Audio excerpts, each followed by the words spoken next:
Hello friends, അങ്ങനെ നമ്മളെല്ലാവരും കാത്തിരുന്ന എമ്പുരാൻ തിയേറ്ററുകളിലേക്ക് എത്താൻ പോവുകയാണ്. 2019 മാർച്ച് 28-ന് പൃഥ്വിരാജ് സുകുമാരൻ ലാലേട്ടനെ നായകനാക്കി സംവിധാനം ചെയ്ത ലൂസിഫർ എന്ന ചെറിയൊരു സിനിമ റിലീസാകുന്നു. ചിത്രം ലാലേട്ടൻ ആരാധകരും സിനിമാ പ്രേമികളും ഒന്നടങ്കം ഏറ്റെടുക്കുന്നു. അബ്രഹാം ഖുറേഷിയുടെ ടൈലൻഡ് സീനിൽ കരിമേഘ കെട്ടഴിന് സോങ്ങൊക്കെ ഉണ്ടാക്കി സ്റ്റാറ്റസ് കൊണ്ട് സോഷ്യൽ മീഡിയ നിറഞ്ഞ ദിവസം ഓർമ്മയിൽ വരികയാണ്. ആരാണ് അബ്രഹാം ഖുറേഷി? സ്റ്റീഫൻ നെടുമ്പള്ളി എങ്ങനെ അബ്രഹാം ഖുറേഷിയായി? അങ്ങനെ ഒന്ന് രണ്ട് ചോദ്യങ്ങൾ ബാക്കി വെച്ച് രണ്ടാം ഭാഗത്തിലേക്കുള്ള ഹൈപ്പ് ഓരോ പ്രേക്ഷകരുടെയും മനസ്സിൽ ഇട്ടുകൊണ്ടാണ് ലൂസിഫർ എന്ന സിനിമ അവസാനിച്ചത്.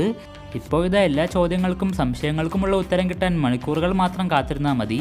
വീഡിയോ കാണുന്നവരൊക്കെ ലൈക്ക് കൂടി ഒന്ന് അടിച്ചാൽ കൊള്ളാം. കാരണം 10-20 ലൈക്ക് മാത്രമാണ് എല്ലാ വീഡിയോയ്ക്കും കിട്ടുന്നത്. പറ്റുന്നവരൊക്കെ ഒന്ന് ലൈക്ക് അടിക്കാൻ ശ്രമിക്കുക.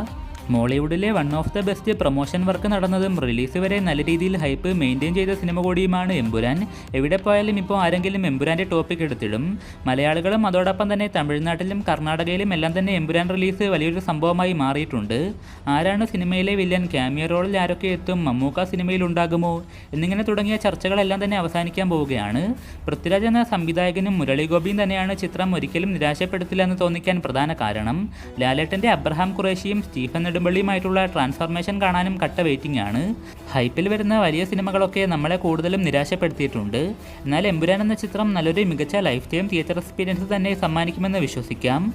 തിയേറ്ററുകളിലെല്ലാം ആഘോഷങ്ങൾ രാത്രി മുതൽ തന്നെ തുടങ്ങിക്കഴിഞ്ഞു. മാർച്ച് 27-ന് നേരം പുലരുന്നത് എമ്പുരാൻ സിനിമയുടെ FDFSഉം അതുപോലെ മികച്ച അഭിപ്രായങ്ങൾ കേട്ടുകൊണ്ടുമാകട്ടെ. ഈ ഇത്രയും ഹൈപ്പും പ്രീസെയിൽ റെക്കോർഡും കളക്ഷനുമൊക്കെ ഇട്ട് എമ്പുരാൻ പോസിറ്റീവ് റിപ്പോർട്ട് കൂടി കിട്ടിയാൽ ഇന്ത്യൻ സിനിമയിലെ തന്നെ മോളിവുഡിൽ നിന്നുള്ള ഒരു ബെഞ്ച് മാർക്ക് സിനിമയായിട്ട് മാറും. കളക്ഷൻ നോക്കുകയാണെങ്കിൽ കേരളത്തിൽ ലിയോയെ ആര് തകർക്കുമെന്ന് നോക്കിയിരിക്കുമ്പോൾ പ്രീസെയിൽ കളക്ഷൻ കൊണ്ട് തന്നെ ലിയോയെ എമ്പുരാൻ തകർക്കാൻ പോവുകയാണ്.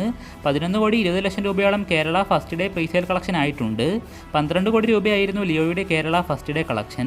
അതുപോലെ വേൾഡ് വൈഡ് ആയിട്ട് 50 കോടി രൂപയാണ് ചിത്രം ഫസ്റ്റ് ഡേ റിലീസിന് മുമ്പ് തന്നെ ബുക്കിങ്ങിലൂടെ മാത്രം സ്വന്തമാക്കിയിട്ടുള്ളത്. അതുപോലെ weekend presale collection world wide ആയിട്ട് 80 കോടിയിലേക്ക് എത്തിയിട്ടുണ്ട്. ഞാൻ ശരിക്കും എമ്പുരാൻ എന്ന ചിത്രം പ്രീസെയിൽ കളക്ഷനിൽ ഇങ്ങനെയൊക്കെ റെക്കോർഡ് ഇടുമെന്ന് സ്വപ്നത്തിൽ പോലും വിചാരിച്ചിരുന്നില്ല. അങ്ങനെ നമ്മുടെ മലയാള സിനിമയും മറ്റ് ഇൻഡസ്ട്രികളുടെ മുന്നിൽ ബോക്സ് ഓഫീസ് കളക്ഷനിൽ നെഞ്ചും പിരിച്ചു നിൽക്കാൻ ലാലേട്ടൻ്റെ എമ്പുരാൻ വരേണ്ടി വന്നു. ഫസ്റ്റ് ഡേ 50 കോടിയും കേരളത്തിൽ നിന്ന് മാത്രം 12 കോടിക്ക് മുകളിലുമൊക്കെ നേടാൻ പോകുമ്പോൾ മോളിവുഡിൻ്റെ റേഞ്ച് എത്രത്തോളം മാറിയെന്ന് നമുക്ക് മനസ്സിലാക്കാം. ഇനി ഈ റെക്കോർഡുകളൊക്കെ തകർക്കാൻ മോളിവുഡിൽ മറ്റ് നടന്മാരൊക്കെ കുറച്ച് വിയർക്കേണ്ടി വരും. അപ്പോൾ സിനിമയ്ക്ക് ഫസ്റ്റ് ഡേ ഫസ്റ്റ് ഷോയ്ക്ക് പോകുന്നവരൊക്കെ നിങ്ങളുടെ സിനിമയ്ക്ക് മുമ്പുള്ള എക്സ്പെക്റ്റേഷനൊക്കെ താഴെ കമൻറ്റ് ചെയ്യുക. മാക്സിമം സ്പോയിലറുകളും ഒന്നും പുറത്തുവിടാതിരിക്കാനും നോക്കുക. എല്ലാവർക്കും എമ്പുരാൻ എന്ന ചിത്രം നല്ലൊരു തിയേറ്റർ എക്സ്പീരിയൻസ് തന്നെ സമ്മാനിക്കട്ടെ. ഇനി കൂടുതലായിട്ടൊന്നും പറയാനില്ല, ബാക്കിയൊക്കെ സിനിമ കണ്ടിട്ട്.